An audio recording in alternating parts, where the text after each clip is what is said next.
Mais um episódio do Recorte Jurídico, hoje tratando sobre um tema de extrema importância para o mundo jurídico: posicionamento de imagem. Como a moda masculina pode te respaldar perante o seu cliente e perante todas as pessoas, assim validando o que você vai dizer. Hoje a gente vem trazendo uma das maiores referências da moda masculina piauiense, o nosso amigo e alfaiate preferido, Caio Alves. Caio, é um prazer ter você aqui no Recorte Jurídico, meu amigo. Prazer, obrigado pelo convite, Davi. Uma honra estar aqui, cara. Caio, eu queria começar primeiro agradecendo a tua participação no Recorte, para você falar de um tema tão importante que é moda masculina. A gente sabe que você se vestir bem e adequadamente para cada situação influencia, sim, na forma como você é tratado. Eu queria começar pelo seguinte ponto. Cara, tem diferença entre o que é o bespoke? Vamos lá, começar O por que é isso o aí. O bespoke, que é né? o bespoke? Bem, o bespoke, ele é mais conhecido tradicionalmente lá de Londres, na Inglaterra, onde a gente tem a maior concentração dos alfaiates ali na Savile Row, que é a Rua dos Alfaiates em Londres. E esse termo ficou conhecido como essa alfaiataria que, além de preservar as técnicas tradicionais, técnicas seculares de mais de 300 anos atrás, ainda se faz um terno com as mesmas técnicas, né? Lá eles preservam isso, além de ter esse atendimento direto com o cliente. Então, o alfaiate que faz o seu atendimento é o mesmo que produz a sua roupa. Isso é o bespoke, isso é o que possibilita a gente ter um terno que se reconhece de longe, né? Quem conhece sabe o que é o terno bespoke, só de olhar, pelos detalhes consegue reconhecer, pelo encaixe no corpo da pessoa. Cara, como é que foi que tu começou essa tua empreitada? Como é que foi que tu decidiu? Hoje eu vou ser um alfaiate de sucesso no Piauí. Como foi isso aí? Cara, eu costumo dizer que eu nasci ao pé da máquina, né? Então, desde a minha avó, a gente já vem de uma família de costureiras. Mas a minha mãe não queria que eu seguisse nada desse mercado. Eu fazia engenharia civil quando eu peguei um livro por acaso que falava de produção têxtil. E aí eu disse, cara, isso aqui é o que eu vi a minha vida toda, desde criança. Eu estava dentro de uma fábrica e eu via aquilo e eu pensava aquelas coisas que eu li naquele livro. Isso eu fazia engenharia civil, conheci a minha mulher nesse tempo. E de lá a gente começou a nossa primeira marca de roupa. Era uma marca de roupas casuais. E eu tinha muito amigo advogado e eles sempre pediam, Caio, faz terno, faz camisa social. Inclusive um deles é o Vitor Bono, um grande amigo meu, que ele falou, ele fez a primeira camisa social comigo e fez o primeiro terno que eu fiz foi para ele também. Ele sempre me incentivou. E surgiu, na verdade, quando eu conheci o Bespoke através do Hugo Jacome. Fiquei sabendo o que era o Bespoke e tudo. E aí eu disse, cara, isso aí é complexo, isso é difícil. Eu me encantei pela dificuldade, digamos assim. Eu disse assim, isso aí é uma coisa assim extraordinária de ser feita. Sim. E eu disse assim, eu consigo fazer isso se eu me preparar. E aí, em 2019, comecei a estudar, treinar, me preparar para em 2023 fazer o meu primeiro terno. E eu vejo o seu esmero e a qualidade do trabalho. Como é feita essa etapa na construção de um terno? É difícil assim, Caio? Como é que é feito, mais ou menos? O Caio é contratado hoje, eu te contrato hoje. Como é que é feito, mais ou menos? Me conta aí. Primeiro passo é a gente marca um atendimento lá no ateliê e aí a gente vai conversar primeiro, né? Eu preciso entender em que situações que você usa a roupa, qual a frequência que você usa essa roupa, o que que você gosta numa roupa, o que que você não gosta. E aí a partir daí a gente vai definindo qual vai ser o tecido, qual vai ser a cor.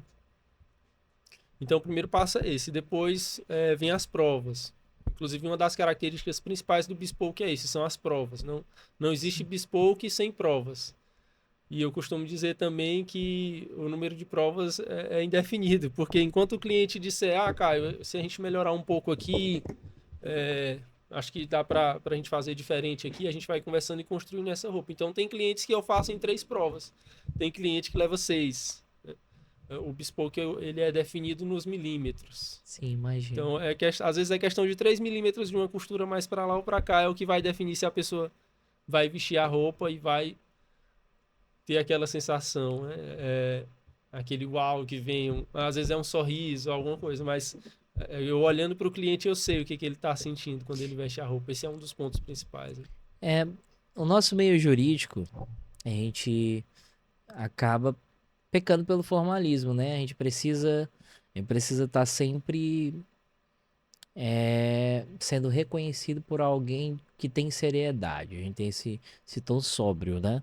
Uhum. Você, pelo atendimento que você tem feito, você acredita que, dependendo como o terno fica, ele pode dar maior confiança para a pessoa que tá usando ele? Sim.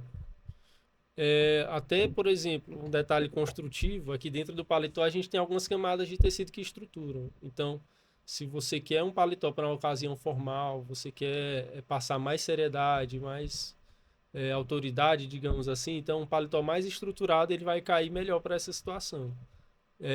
A largura da lapela também é importante, o volume do ombro. Sim. Então, tudo isso que a gente vai, esses detalhes que a gente vai fazendo na roupa, eles fazem a diferença.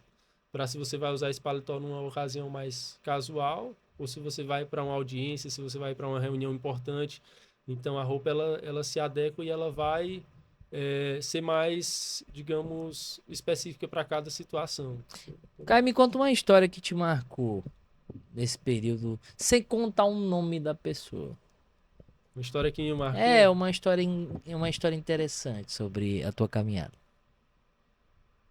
Cara, acho que nessa relação com o cliente, e não sou só eu do Bispo que fala isso, mas chega um ponto assim que você consegue realmente entregar aquilo que o cliente precisava. Eu já ouvi algumas vezes isso de um cliente ou outro, que ele fala, cara, é isso aqui, eu nem sabia que era disso que eu precisava. O cara usa terno às vezes a vida toda, mas nunca teve a sensação de um terno que realmente encaixasse no corpo dele, que realmente vista nele, que ele se sinta poderoso. É a armadura do guerreiro. Então já Exatamente. teve um cliente que eu fiz um terno para ele, ele vestiu, ele falou, cara, era disso que eu precisava, eu nem sabia. Tem. Por exemplo, a gente mora num clima muito quente aqui no Nordeste, né? Tem tecidos adequados para a gente possa usar em determinado, por exemplo, eu uso esse terno aqui de manhã porque é mais quente, eu vou precisar Uhum. sair do carro. E esse aqui é na parte da tarde, porque já é diferente, vou precisar ficar no Uhum. escritório. Como é que tu avalia isso? Hoje em dia a gente tem a lã fria, que é um tecido composto por lã, que é 100% natural, Perfeito. e ele funciona como uma barreira térmica, então ele não deixa o calor de fora afetar o seu corpo, e se você for para um lugar mais frio também, ele não deixa o frio roubar o calor do seu corpo. Então é um tecido que ele é gostoso de usar, não só pela sensação da pele, mas por essa característica de respirar bem também. Além da técnica que a gente faz na alfaiataria para esses tecidos, que dentro dele a gente usa só uma estrutura feita de tecido natural, diferente do paletó que você compra na loja. O paletó que você compra na loja, geralmente, 99% deles, vai ter uma camada de cola aqui, que é sintética. Então, você imagina, o plástico no sol que a gente vive, ele esquenta muito mais na pele. Diferente da lã. A lã você bota no sol e ela protege a sua pele daquele calor. Então, junto o tecido com a técnica que é usada na alfaiataria, ela é muito mais propícia para esse calor que a gente vive. Cara, eu fiquei sabendo que tem uma história aí, que tem um tecido no mundo que ele é o melhor tecido no mundo. Que tecido é esse? E você já tá fazendo um projeto para 6 pessoas aqui do Piauí. Eu falo um projeto, mas são 6 projetos, na verdade, né? É um conjunto de projetos. Como é essa história? Me conta aí um pouquinho sobre ela. Isso, assim, é um marco para um alfaiate quando ele passa a trabalhar com esses tecidos. Né? A gente tem várias características de tecido e, por exemplo, Loropiana, que é esse tecido que a gente vai começar a trabalhar aqui no Piauí, ela é conhecida como a marca de roupas e de tecidos mais luxuosa do mundo. A Loropiana ela é referência, por exemplo, nesse estilo old money que tem se falado tanto. Então é conhecido como o melhor tecido do mundo, pelo caimento, por essa característica da respirabilidade na pele.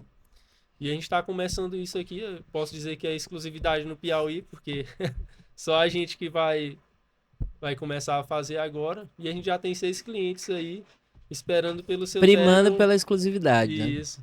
Já esperando pelo seu terno Loropiana feito pela Maat. E quando é que a gente vai poder trazer essas fotos desses ternos aqui, poder fazer a propaganda da Maat aqui no Record Jurídico. Tem previsão? 2026. E demora sim, cara. Demora. Atualmente a minha lista de espera está em 5 meses para fazer um término. Que bom, Caio. Bom mesmo. Então Oi, esses clientes eles vão receber os deles lá para fevereiro e março de 2026. qual é o tempo médio que leva para poder fazer um terno bespoke? Em horas de trabalho, a gente vai falar em torno de 60 horas de trabalho manual para você fazer um terno. Exclusivo para aquele terno. É. Uau. Muito, né? É.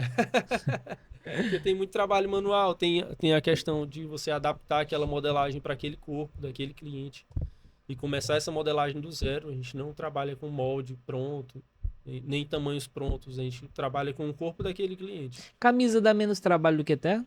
Dá, camisa é uma peça mais simples de ser feita, né? Qual é o Tem preço? menos elementos, né?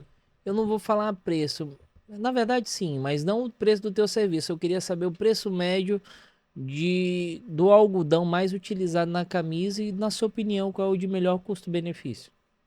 Acho que o algodão egípcio O melhor custo-benefício, né? sim, Que dura mais. Qual a média? Mais ou menos 4 anos, né?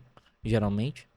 de durabilidade. É. É relativo, porque vai depender muito. Por exemplo, você tem alguns tecidos que são de algodão egípcio, tem uma gramatura mais alta, esses vão durar mais. Você tem alguns que tem uma gramatura mais fina, um tecido mais leve. Quanto mais leve esse tecido, Mais delicado, mais né? delicado. Então, o que acaba com a roupa é a lavagem, digamos assim. Então, quanto mais você lava ela, mais ela desgasta. Então, você vai ter algodão egípcio que vai durar mais e que vai durar menos. Vai depender do seu uso, Mas, Da assim, quantidade de camisa que o cara tem pra ficar trocando, né? Que o cara às vezes tem pouco, né, Caio? isso. Aí você usar muito, quanto mais você Aí usar... quanto menos você tem, mais você usa, né? Mas pelo que eu vejo, assim, mesmo os tecidos mais delicados, sob um uso intenso, duram 2 anos. Eu tenho camisa de 2 anos que, mesmo com o uso intenso, sendo de algodão egípcio de um tecido mais delicado, dura 2 anos tranquilamente. Caio, eu vou te fazer 2 perguntas práticas. A primeira, eu preciso ter 3 ternos no guarda-roupa. Quais são as cores que são necessárias eu ter no meu guarda-roupa? Primeiro um azul, Qual azul? azul marinho. O azul marinho, né? Que é aquele que de noite parece preto. Isso. Perfeito. Primeiro o azul, depois o cinza. O cinza. O cinza, qual tipo de cinza? Qual que é cinza, Caio? grafite, um cinza mais escuro. Mais grafite, né? Isso. Mais pro grafite. E aí eu vou perguntar, se você for uma pessoa que, porventura, participa de algum tipo de cerimônia com frequência, eu vou recomendar o preto. O preto, ele é formal, né? Isso, ele é o mais formal. Hoje em dia a gente diz que ele ficou mais para uso de cerimônias. Se você vai para uma cerimônia, você usa o preto. Caio, eu vou fazer uma pergunta polêmica. O preto, ele não deixa a pessoa parecida com segurança, não? Não, acho que não. Essa realmente é uma pergunta polêmica. Mas eu já reparei nisso. Qual é o problema do preto? Não que seja errado ser segurança, viu, pessoal? Meus amigos seguranças. Mas eu falo assim, a pessoa ela é advogada ou é magistrada, ela quer ser reconhecida pela profissão dela. Então, é essa a pergunta que eu te faço. Qual que é que diferencia um terno preto dele, um terno preto que ele possa ser reconhecido como magistrado e um terno preto que ele possa ser reconhecido como segurança? Em primeiro lugar, os ajustes. Perfeito. Infelizmente, quando a gente fala de uma pessoa que usa um terno para prestar algum serviço assim, geralmente a pessoa que chamou ela para fazer o serviço entrega o terno e diz: usa esse terno, então não tem ajuste, não tem nada. Então a pessoa geralmente vai estar com um terno que não está legal para o corpo dela. Então esse é um ponto a ser reparado. Eu acho que o ajuste é fundamental. Em segundo lugar, o tecido. Você usar um tecido preto de poliviscose e Oxford, que é digamos, o tecido mais barato e mais comum que existe, é diferente de você usar um preto loropiana. É completamente vai brilhar, diferente. né? Ele brilha, visualmente ele é mais bonito, né? É uma coisa que não é tão fácil de objetificar, de dizer, mas visualmente você olha e percebe a diferença de um tecido de entrada, digamos, para um tecido nobre. É uma coisa muito sutil, mas perceptível. Gravata, tem regra para gravata? Tem. Qual é a regra? Me conta aí. Outro ponto polêmico. A gravata, você tem que ter um contraste entre ela e a camisa e o paletó. Então, você usa um paletó azul, eu uso uma camisa mais clara que o paletó e uma gravata mais escura que a camisa. Essa é uma regra básica. Então, por exemplo, o que nunca usar, se a gente for para a regra Vamos lá. mais formal, nunca usar uma camisa mais escura que o paletó. Então, nunca a pessoa deve usar um paletó. Eu já vi muito. A gente está falando para os Vou- advogados que vão é. para audiências, que vão. Eu vão vou estar lembrar nesse ambiente. ó, a combinação comum, viu? Que eu já vi muito, principalmente você, advogado. Não vou falar não, senão o pessoal trabalhista vai ficar com raiva. Mas eterno cinza e gravata vinho e camisa vinho. Ah, eu já vi demais. É. E a gravata Não cinza. recomendo, não E a recomendo. gravata cinza. Não recomendo de forma alguma. Então, pra quem não quer errar, qual é o tom da camisa que eu tenho que estar usando sempre? Camisa clara. Ou camisa, Sempre. Sempre. Não Estamos tem falando erro. para advogados, para pessoas tem que erro, precisam né, estar em Caio? ambientes formais. Então pode não ser tem cinza erro. Você nunca vai claro, errar. Você usar pode ser um paletó, cinza claro, branco claro, azul claro, rosa Isso. claro. Pode usar todos esses tons Pode. que eles Aí- combinam, né? E aí até a gravata também, nesse caso, porque você já vai estar com a camisa clara, então a gravata é muito mais fácil de você combinar. Então, para não ter erro, essa é a regrinha básica. Tem, por exemplo, na gravata, eu posso usar, tipo assim, a pessoa pode usar gravata verde, gravata da cor dourada, vermelha, não tem nada, né? Pode, a gravata eu diria que ela é onde você vai colocar mais a sua personalidade, Ah, digamos. perfeito. Então você vai ali dentro da regra, mas você tem a gravata que é onde você vai colocar, expressar um pouco mais dessa sua personalidade. Se você for um cara mais extravagante, você coloca isso na gravata. Eu sou admirador de moda, eu percebo que atualmente o pessoal tá usando muito gravata de seda. Tem essa diferença da gravata de seda pra gravata mais comum? Tem. Ela dá, É o- ela dá essa O nó da imponência. gravata de seda é mais bonito, E fica a mais fluidez bonito, né? dela, o brilho. Então tem várias características dela que são mais favoráveis para você fazer a gravata. Quando da é que, seda. quando é que a gente deve usar a camisa de botão? Aquela famosa abotoadura. Ah, a abotoadura. A abotoadura, ela vem lá do smoking, né? Então, tradicionalmente, ela é para situações extremamente formais. Ela dá esse toque a mais de formalidade. Eu acredito que seja válido você usar quando você quiser, assim. A abotoadura, eu acho que ela é outro toque de estilo que dá também. Eu, às vezes, até sem usar blazer nem nada, eu gosto de usar. É como se fosse uma joia que você coloca aqui no braço, né? Tipo a pulseira, então Tipo é a uma pulseira, joia. tipo o relógio, né, cara? Isso, então é um acessório que é como se fosse uma joia. Tradicionalmente ela é mais em ambientes formais, cerimônia e tudo. Mas você pode usar no dia a dia, assim, como advogado, eu não vejo problema. Pra finalizar, sapato. Qual é o tom da meia do sapato? Eu posso usar? Eu vejo que tem muitas pessoas que hoje usam sapato preto com a meia colorida, né? Uhum. Eu vejo muito. Que é um tom de personalidade. Qual é o correto? Primeiro, a primeira regra para isso, digamos, é que a meia ela é a continuidade da calça. Então, Ela não é a continuidade do sapato, é a Não. continuidade da calça, no caso, né? continuidade da calça. Então, o ideal é você ir pelo tom da calça. Então, se sua calça é azul, você bota a meia azul. Mas se não é possível, se você não tem a meia ali na hora da cor da calça, você pode ir pela cor do sapato. Também dá certo, fica muito bom. Agora, aí vai depender também do ambiente. Eu não posso ir para uma reunião com uma ministra usando uma meia colorida. Para mim não faz sentido. Então você tem que ir Só se tu for amigo de infância da ministra.